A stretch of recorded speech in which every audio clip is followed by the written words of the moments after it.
8 morti dall'inizio dell'anno nei cantieri edili, una cultura della sicurezza che si scontra con barriere anche linguistiche. Da qui la realizzazione di un progetto di formazione realizzato da Confartigianato Imprese in collaborazione con l'Istituto Veneto per il Lavoro e lo Smart Center attraverso l'uso di visori e di una realtà immersiva. Si parla di sicurezza sul lavoro, è evidente il valore per i lavoratori,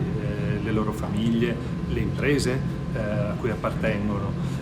però appunto la tecnologia deve entrare per risolvere un problema, se no è solo un bel giocattolo, e quindi è essenziale il percorso che abbiamo fatto assieme all'Istituto Veneto per il Lavoro di andare a definire quali erano le esigenze, i limiti specifici, andare sul mercato a vedere quali tecnologie fossero già disponibili e in questo processo trovare un fornitore che aveva già fatto degli investimenti importanti sul tema e con quei limiti specifici che poi l'Istituto Veneto del Lavoro ha adottato,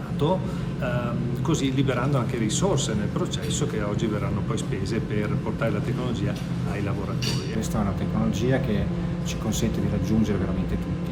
Quando dico tutti parlo ovviamente di tutte quelle che possono essere barriere linguistiche in primis nei confronti delle persone, sappiamo che il mondo dell'edilizia comunque ha tantissime persone che parlano ovviamente multietnico, con persone che parlano tantissime lingue disparate, e quindi sicuramente avere un ambiente immersivo e virtuale gli consente di parlare poco e vedere le cose facendole, e poi raggiungere quelle persone che sono quelle di solito più a rischio, che sono appunto i nuovi lavoratori, le persone più esperte. I nuovi lavoratori perché non conoscono le procedure, e i vecchi lavoratori perché magari si sentono molto sicuri, si sentono quindi di essere già formati, e spesso appunto sono quelli che poi si fanno male per questo tipo di motivazione. Un progetto che raggiungerà 5.000 lavoratori con l'obiettivo di azzerare le morti bianche nei cantieri. 8 infortuni mortali fino ad oggi è un dato molto, molto particolare, molto sensibile. Anche questo per noi è un dovere importante di cercare di portarli a zero.